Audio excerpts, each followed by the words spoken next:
திருமுறைகள் சாஸ்திர பாடங்கள் எல்லாம் மாணவர்களுக்கு நல்லா சொல்லிக் கொடுத்திருக்கிறார். அவர் கூட தான் பேர போடுறது இவருக்கு ஆசைப்படாத சிஷியர் குருநாதர் பேர போட்டுக்கிறார். சர்வசாதகம்னு சொல்லி நான் பார்த்தேன் பத்திரிகையில, சர்வசாதகம் சொல்லி அவருடைய குருநாதர் பேர் தான் போட்டிருக்கிறார். இவ அப்பா என்ன ஒரு விஷயத்தை கையாண்டாரோ அதான் இவர் கையாண்டிருக்கார். நல்லா கவனிக்கணும். திருக்கோயில் அர்ச்சகர் ஆசைப்படல, சாமியோட அருள் கிடைச்சா போதும், உங்க எல்லாருடைய அன்பு கிடைக்கணும். ஏன்னா அவருடைய தாத்தா பண்ணிடுச்சு கோயில் சங்கரபட்டர், அடுத்தடுத்து அவருடைய மாப்பிள்ளை, அடுத்து அவருடைய மாப்பிள்ளை நமக்கு பண்றது பாக்கி கிடைச்சது. அவரு உங்க குடும்ப மாப்பிள்ளை அவரு. ஏன்னா சிவசைலநாதர் ஆம்பூர் மக்களுக்கு மாப்பிள்ளை உண்டா இல்லையா?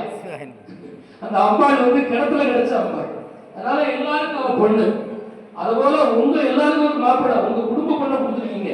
அதனால நீங்க அவரை விட்டு போக கூடாது, அவர் உங்களை விட்டு போக கூடாது. அதனால நீங்க எல்லாம் அவர் மேல அதிக அன்பு செலுத்தணும். அந்த அன்புனால்தான் அவர் அதிக அன்போடு சாமிகிட்ட பண்ண முடியும் பூஜையை. அதனாலே அவர் தாம் மேல போட்டுக்காம